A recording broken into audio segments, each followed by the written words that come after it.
भावार्थ सत्य दो धातुओं से मिलकर बना है, सत और तत्। सत का अर्थ यह और तत् का अर्थ वह, दोनों ही सत्य है। अह ब्रह्मास्मि और तत्वमसि, अर्थात मैं ही ब्रह्मा हूँ और तुम ही ब्रह्मा हो। यह संपूर्ण जगत ब्रह्ममय है। ब्रह्मा पूर्ण है, यह जगत भी पूर्ण है। पूर्ण जगत की उत्पत्ति पूर्ण ब्रह्मा से हुई है। पूर्ण ब्रह्मा से पूर्ण जगत की उत्पत्ति होने पर भी ब्रह्मा की पूर्णता में कोई न्यूनता नहीं आती। वह शेष रूप में भी पूर्ण ही रहता है। यही सनातन सत्य है। जो तत्व सदा सर्वदा निर्लेप निरंजन निर्विकार और सदैव स्वरूप में स्थित रहता है, उसे सनातन या शाश्वत सत्य कहते हैं। वेदों का ब्रह्मा और गीता का स्थितप्रज्ञ ही शाश्वत सत्य है। जड़ प्राण मन आत्मा और ब्रह्मा शाश्वत सत्य की श्रेणी में आते हैं। सृष्टि व ईश्वर ब्रह्मा अनादि अनंत सनातन और सर्वविभु हैं। जड़ पांच तत्व से दृश्यमान है। आकाश वायु जल अग्नि और पृथ्वी, यह सभी शाश्वत सत्य की श्रेणी में आते हैं। यह अपना रूप बदलते रहते हैं किंतु समाप्त नहीं होते। प्राण की भी अपनी अवस्थाएं हैं, प्राण अपान समान और यम।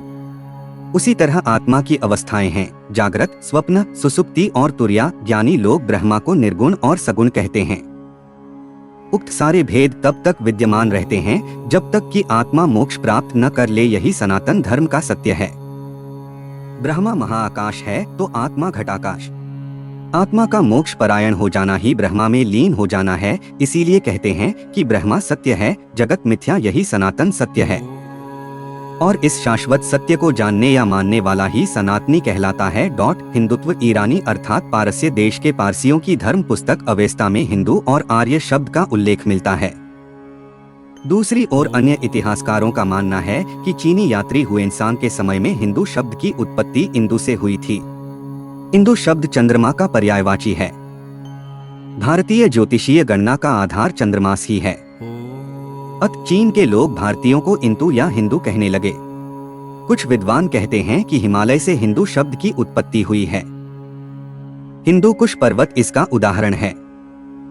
हिंदू शब्द कोई अप्रभंश शब्द नहीं है, अन्यथा सिंधु नदी को भी हिंदू नहीं कहा जाता।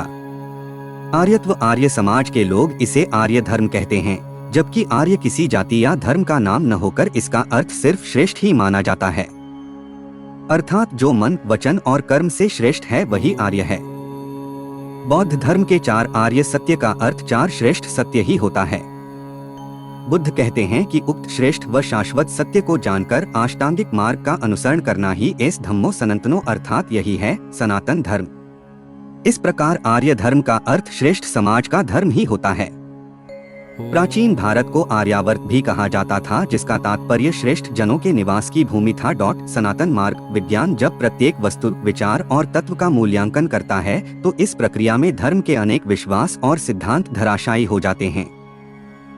विज्ञान भी सनातन सत्य को पकड़ने में अभी तक कामयाब नहीं हुआ है, किंतु वेदांत में उल्लेखित जिस सनातन सत्य की महिमा का वर्णन किया गया है, विज्ञान धीरे धीरे उससे सहमत होता नजर आ रहा है। हमारे ऋषिमुनियों ने ध्यान और मोक्ष की गहरी अवस्था में ब्रह्मा ब्रह्मांड और आत्मा के रहस्य को जानकर उसे स्पष्ट तौर पर व्यक्त किया था। वेदों में ही सर्वप्रथम ब्रह्मा और ब्रह्मांड के रहस्य पर से पर्दा हटाकर मोक्ष की धारणा को प्रतिपादित कर उसके महत्व को समझाया गया था। मोक्ष के बगैर आत्मा की कोई गति नहीं, इसीलिए ऋषियों ने मोक्ष के मार्ग को ही सनातन मार्ग माना है। मोक्ष का मार्ग धर्म अर्थ काम मोक्ष में मोक्ष अंतिम लक्ष्य है। यम नियम अभ्यास और जागरण से ही मोक्ष मार्ग पुष्ट होता है। जन्म और मृत्यु मिथ्या है, जगत भ्रमपूर्ण है। ब्रह्मा और मोक्ष ही सत्य है। मोक्ष से ही ब्रह्मा हुआ जा सकता है। इसके अलावा स्वयं के अस्तित्व को कायम करने का कोई उपाय नहीं। ब्रह्मा के प्रति ही समर्पित रहने वाले को ब्राह्मण और ब्रह्मा को जानने वाले को ब्रह्मर्षि और ब्रह्मा को जानकर ब्रह्ममय हो जाने वाले को ही ब्रह्मलीन कहते हैं। विरोधाभासी नहीं है सनातन धर्म। सनातन धर्म के सत्य को जन्म देने वाले अलग अलग काल में अनेक ऋषि हुए हैं।